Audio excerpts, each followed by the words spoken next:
Bob, sounds like you've sort of got the whole of the agenda this morning, but we had a board call before the results were released last week.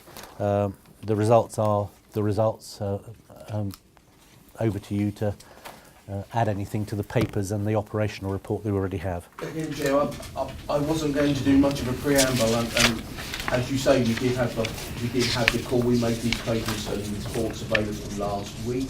We spoke to a number of stakeholders. The only thing that I would say is that we had some positive feedback from some of the commentariat about the level of transparency and content that we put out there.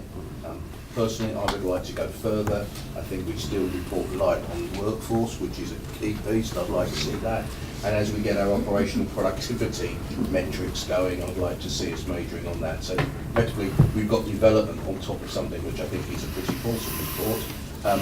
We've said at Q2 against significant demand pressure, we've raised that in every topic we've spoken about so far this morning. The NHS provider financial positions are holding up. At Q2, we're a little bit off plan, but on the magnitude of the quantum that we're talking about at month 6, even I can't be too disappointed at that. But we also know that the next 6 months is going to be extremely challenging for the provider side. We're supporting them in every way we possibly can. We've brought some further protocols in to really up governance focus in the organisations that are accountable to us. We've got some particular programmes and projects, financial improvement programmes. The financial special measures piece looks for the initial cohort as if it's developing and bringing benefit. But as Jeep said in the quote, it's half time, we're 1-0 up and the other team are bad. So a lot to do in the second half of the year, and I'd leave it there and just deal with particular questions or comments that the board might have. Anything else to I would just to add to that, I would draw attention to section 8 and the operational performance, and then one of the tables demonstrates a different take on ED performance. So I am very keen to try and get this right. It's very complex, but it does look to me like we're comparing apples and pears when we look at past performance, and the provider system is selling itself short a little bit in terms of its management of acute demand. So there's absolutely pressure there. We haven't caught up with ambulatory care, freight units, assessment units, etc., is one thing. And also, when often we're criticised of putting too much pressure on the acute provider in a system, when there's a minor injuries unit next door that's actually seen an awful lot of patients, and there is a need to look at that in the round. So it's the first time we've done that this time. As Bob said, there's a lot of data in here, really good transparency, but it's a start, and I think we really need to set our stall out as being as transparent as humanly possible. I've got Sarah, then Richard, then Laura, and then Ruth. So first of all, I just wanted to register and congratulate finance staff all over the country. I think that on 39 billion of revenue, they brought it into within 22 million of budget. It's an extraordinary performance. So I think that really needs noting. I think it's incredible. And with the pressure that we're under. And the second, I think, probably just building on Jim's point, I mean, you say that A&E attendances are 5.5% higher than last year. The numbers have been higher than that. That seemed to me like a slowdown in growth, which I was going to ask you about. But I think you've answered it, which is that we are successfully cycling people off before they reach A&E into more appropriate places. So that's a good point as well. Yeah, I'll just say on that this month, so I'll probably get wrong from the stats police because they're not official stats yet, but we know from our daily collections that demand has seriously spiked in this last couple of weeks. So the pressure in the system has just gone to a different level. There's a slight concern that when this happened 2 years ago, it was a precursor to the terrible flu and the pressure over that winter period. So we're just trying to get on top of that currently. The point you make about, and I was doodling last night, the point you make about 22 million on 37 billion of spend is, we are dealing with big numbers, and 22 million is a big number. But I did the doodling, and I had it checked by the finance director last night, that If you converted that into a number that we feel a bit more comfortable with, like £200, and you had 6 months to spend £200, we would be, at variance, would be 11 pence. And I think that's the sort of, I know it's a bit silly, but on the other hand, it just tells you the type of things we're dealing with and the margins in which we're operating. Richard, you will no doubt challenge me on that, but Not at all. I used to do exactly the same thing in front of public accounts committees and try and do it relative to their annual salary, and never having an overdraft and never sort of underspending by more than about 50 quid on a year. I mean, it is ridiculous in a sense, but I guess the points I was interested in making on this, recognise everything said about the unrelenting demand and the hard work and everything else. What the picture this seems to paint when you look at it overall is on finance that it looks just about like we may have bottomed things out, touching wood, and maybe slightly. I mean, I'm not sure whether the upturn's coming, but it stopped. The graph has stopped going down. If I look at slides 5 to 8, what you see on the operational performance is a significant gap between performance and the agreed trajectory.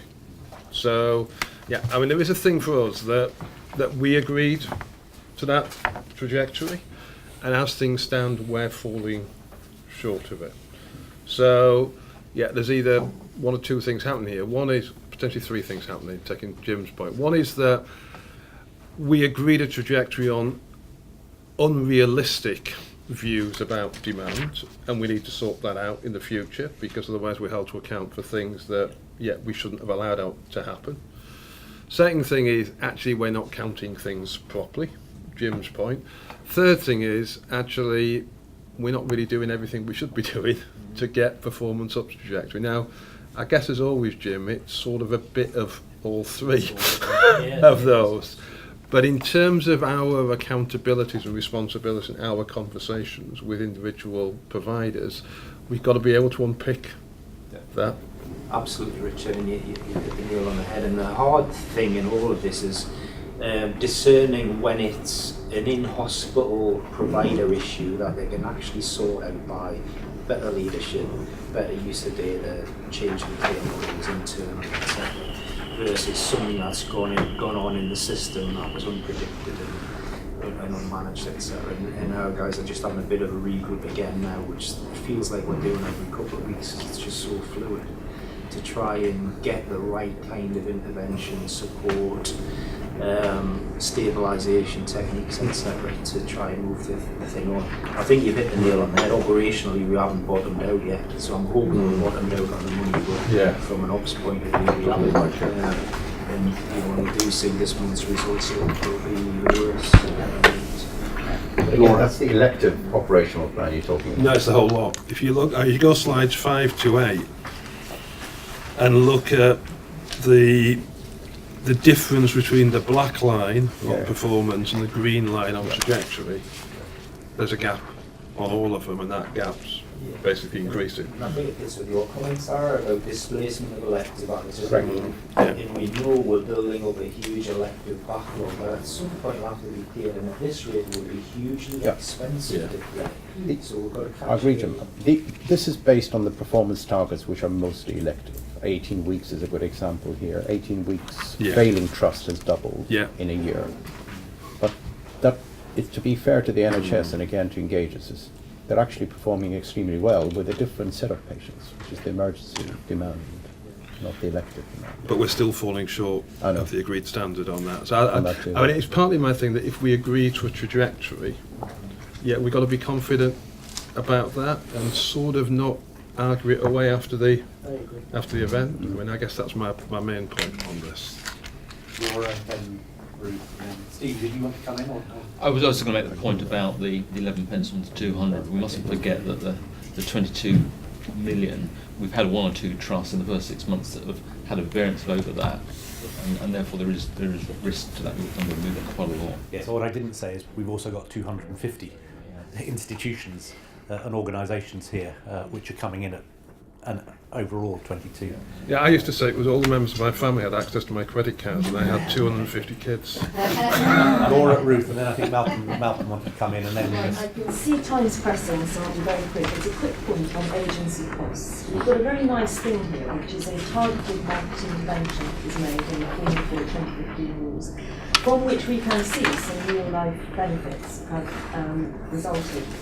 Now I know that you have written to providers to encourage further steps and so on, but it does. I don't know what the ratchet mechanism is for those rules and whether it is easy to ratchet up or not easy to ratchet up. So but however, I would just like to say that looks like a very effective targeted market intervention that produced some real cash benefits. So I think we should keep in mind at an appropriate point, and if it's achievable without too much kerfuffle, the ratchet that might be very helpful. Yeah, absolutely. And largely, my view is largely this is a result that's been delivered from a nursing workforce point of view. Right, I think yes. we've barely touched the medical workforce. So there's yet. more to go for. There's much more to go Right, for. It's yeah. potentially painful, and there's a need for transparency and decision making in that. So we've got a much richer data set in Q2 now that shows by specialty in institutions how dependent organisations are on the local workforce. Yeah. And that will, when we've unpacked it properly, that will lead us to choices with Yeah. the local board about, is it right then that you run a service that's got 5 locums out of a team of 6? Yeah, exactly. And what does that mean for continuity apart from something else?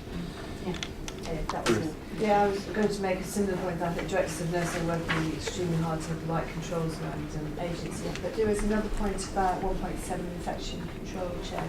In my new role as the National Director for Infection Prevention and Control, I imagine we will have a little bit more detail around E. coli in a few months' time. That's Good. Yeah, no, that would be very helpful. Malcolm, you wanted to... Well, could I just say, first of all, I mean, I agree with everything that has been said about the effort that's gone into this. We couldn't have done this a year ago. No. And I think the creation of NHSI has been phenomenal on all of that. What I really need to emphasise is the complete interdependence of our two organisations in getting this right. Yeah. The STF is going to be purely sustainability and not transformation, and as we continue to drive this. So I guess my question is, have we yet got the grip that will allow us to come in at end year on the projection? Is there a good line of sight from the board down to each trust as to what it's doing? I mean, I was really puzzled, this is a personal response, really puzzled to read about Nottingham. The University Trust, after month 6, finds itself 18 million adrift of its year plan. I would like to understand why after month 6, why was this not picked up and carried through early? And then a memo from the Chief Executive, which seems to me to have a combination of steps that should have been, and I would have thought were part of the essential self-financial discipline of any organisation already, like centralised vacancy control system, to the trivial, like staff who use work mobile phones for personal use be required to make a financial contribution to the trust. Now, how that restores 18 million, I don't understand. Now, this may be a trivial example, but it just brings home to me a big question is the grip, is it actually there? Is this an outlier? Or is this somehow a representative of what you're struggling to try to bring within the grip? Mm-hmm. Bob, Stephen, do you want to answer that? So, have we got the grip? Increasingly, yes, Malcolm.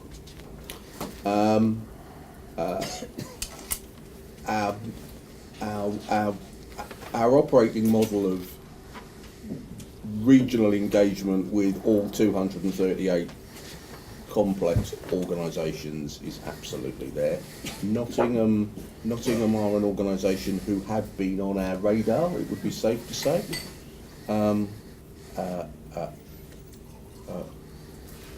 We will be and are engaging with them closely. I thought the sort of document that you allude to in your comment, I was surprised when I read it. but for every Nottingham, we've got another organisation who we've been able to go in, make fundamental support changes to, and improve their position. This is an ongoing bit of business for us. We don't ignore. We get round to everybody, and we evaluate and we risk rate them, and based on how we are rating them, that drives the type of intervention and support that we bring to bear. Probably better than talking about a specific organisation in this environment. Look, I mean, my side of it, Malcolm, and you'd expect I don't have all 238, but we have control totals. We have very clear reporting against control totals. When something pops out, the team go in and, shall we say, put it back to where it should be, one way or the other. And if it's not going to be put back, then it will go into the special financial measures regime, which is the warm embrace of quite a lot of supportive mechanisms. But we are also trying to sort of unlearn the system from what seems to have happened in the past, which is more money arrives. And we're very, very clear, as everybody expects us to be, that there is no more money arriving. And yet some parts of the system believe that that is not the case, that it will arrive. And so we're working through that human psychology as well as the operational grip component of it across the system. I think the other thing, Malcolm, to remember is that these are very operationally leveraged organisations with particularly high fixed and semi-fixed cost base, and shocks can happen, and the numbers for an individual organisation can go quite materially off really quite quickly. That doesn't mean we haven't got oversight and grip and we can move in quickly, but you can get, and we talk about Nottingham, we saw it at Gloucester, where there is some very peculiar financial reporting issues, where the numbers have moved by about 25 million in 6 months, or in month 6. So you do get those things that pop out, but as Bob says, we move in very quickly to redress the balance. One of the problems you have is that when something like that happens, it takes more than a few months to fix it, as we found a number of trusts like King's, for example. And just in concluding, I think this section, it's probably fair to say that the second half has quite a considerable amount of risk in it. So we have to stay very much on top of the reporting, sensitive to what's going on, and make sure that we bring this in on the second half with another couple of goals being scored by us. But together, obviously, with NHS England, because we're part of a system. So good discussion on finances. I think I'd sort of agree that a lot of hard work is being done. We need to improve the reporting and the transparency and the holding people to account, but a lot of good work is being done.